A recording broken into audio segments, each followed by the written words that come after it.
Olá, donos anos. E aí, como vocês estão? Espero que estejam todos bem. Na aula de literatura de hoje, vocês vão ver a literatura contemporânea, que começou em meados da metade do século XX e é a que vivenciamos até hoje. Então, ela, como eu disse, é a transição da escola literária a outra. Acontece por meio de mudanças do cotidiano. Então, após o final do pós-modernismo, houve uma transformação nos aspectos culturais e o Brasil estava passando por um momento de transformação política e econômica. Tá? Então, nos anos 60, sob o governo populista de Juscelino Kubitschek, a população brasileira foi tomada por uma euforia política e econômica. Refletiu, e isso acabou refletindo na cultura de diversos movimentos, como a bossa nova, o cinema novo, a vanguarda, o teatro de arena e a chegada da televisão. Então, com o golpe militar, que aí derrubou João Goulart, a euforia teve fim. E aí o que acontece? Como vocês já devem ter ouvido falar, quando aconteceu em 1964 o golpe militar, né, a ditadura, muitos movimentos culturais foram banidos, foram proibidos. Então, a maioria dos cantores, dos poetas, dos escritores da época, eles utilizavam muitas metáforas. Então, metáfora foi uma das linguagens bem trabalhadas nesse período. Então, o clima de censura, o medo, instaurou Paris, fechou congressos, jornais, revistas, cinemas, enfim. E muitos músicos, poetas, escritores da época, jornalistas foram perseguidos e eles foram exilados, mandados para outros países. E com isso, os movimentos artísticos eles precisaram se adequar e encontrar outra forma de aparecer, tá? Então era tudo por debaixo dos panos. Então o que aconteceu? As características da literatura contemporânea, principalmente nesse período, modificaram, né? Começaram a vir com o viés mais atual, né, do que vivenciamos hoje em dia. Então, vejam só, teve a quebra do limite entre a arte erudita e a popular. A arte erudita seria aquela arte mais clássica, né, aquela arte mais, né, a questão das orquestras, óperas, é arte erudita, tá? Então, houve a quebra, né, desse limite do que era erudito, do que era mais formal e do que era do povo. Intertextualidade, lembram que vocês já viram intertextualidade, que é o diálogo entre dois textos, tá? De diferentes épocas, porém eles têm uma conexão ali. Então eles podem ser de diferentes épocas e diferentes gêneros. Igual todo mundo já viu lá o retrato da Mona Lisa, que hoje em dia ganhou várias adaptações. Então isso é intertextualidade, tá? Citação, lembram? Paráfrase, paródia. Então, ecletismo, mistura de estilos. Então, como eu disse, desde o modernismo o modernismo ainda seguia meio que alguns artistas seguiam os padrões. Na literatura contemporânea não, virou aquele balaio de gato, aquela mistura mesmo. Então, misturas de estilos, vários modos de narrativas. Então,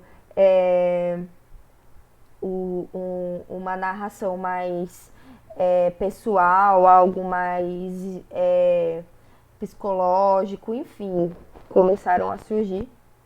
Preocupação com o presente, sem planejamento para o futuro. Então, nessa época, eles não sabiam como ia ser o dia de amanhã, então eles falavam do que estavam vivenciando no momento, tá? Temas do cotidiano, do dia a dia, engajamento social, ou seja, algo, né, as camadas sociais ali começaram a ganhar mais poder, técnicas novas, então começaram a surgir novas, a arte pop, enfim, pop art, perdão. Elaboração de contos e crônicas começaram a, a crescer também, a ter mais ênfase. Obras reduzidas, mini contos. Eu escrevia um mini contos às vezes de três linhas, mini crônicas e etc. Tendências contemporâneas da literatura. Então, as tendências eram voltadas para o regionalismo também. Então, havia ainda aquele contexto do aí, no caso das camadas sociais, né, como o homem das periferias, das comunidades, começaram a ganhar voz também. Os movimentos, né, o MST, dentre outros. Intimista, urbano social, tá? Político, então os movimentos, os partidos, enfim, começaram a surgir no contexto literário, memorialistas, experimentais, né? Começaram a experimentar, trazer coisas novas. Então, na questão de algumas características de algumas obras, né, surgiu o concretismo, que é o tipo de poema que não tem forma, nem versos definidos, tá? Ele pode ser lido de qualquer jeito. Ele pode ser lido, né, de qualquer maneira ali, da pessoa pode interpretar da maneira que ela quiser. O processo, eles criaram um poema semiótico ou código, dando início a este estilo, que geralmente é visual. O poema Processos tem semelhança com o dadaísmo. Lembram do dadaísmo lá das vanguardas, que era a arte contra a arte? Tipo, eu vou usar a arte para criticar a própria arte. Né? Que aí uma das esculturas mais famosas é o mictório. Tipo, a gente vai trazer algo que não faz sentido para ele poder fazer. Tá? Então o dadaísmo trabalhava em cima disso. Então são poemas também que não fazem sentido, tá? O poema social ainda era visto, só que com um viés diferente, tá? Então temas de interesse social, aí no caso começou a surgir a Guerra Fria, um novo capitalismo, né? Capitalismo, tá? E a poesia marginal, que vai na contramão da cultura do Brasil em época da ditadura. Tá? Quando vocês viram o micro-roteiro ali, enfim, a poesia marginal é mais ou menos naquele viés, tá? Traziam de ironia, de sarcasmo, gírias, expressões, humor, não tem mais que a obrigatoriedade de rimas aqui, de estrofes, esquece. As pessoas escrevem ali o que elas queriam criticar. É claro que assim, não da forma como queriam. Elas escreviam muitas das vezes o que queriam, mas como, principalmente lá na época da ditadura, não podia, né, deixar tudo explícito, contexto mais implícito, mais leitura das entrelinhas, enfim, tudo era muito mais camuflado. Então, os principais autores da literatura contemporânea foram Ariano Suassuna. Ele veio a partir do pós-modernismo, tá? E continuou até... Aliás, ele começou no modernismo e veio até a contemporânea. Antônio Calhado, tá? Caio Fernando Abreu.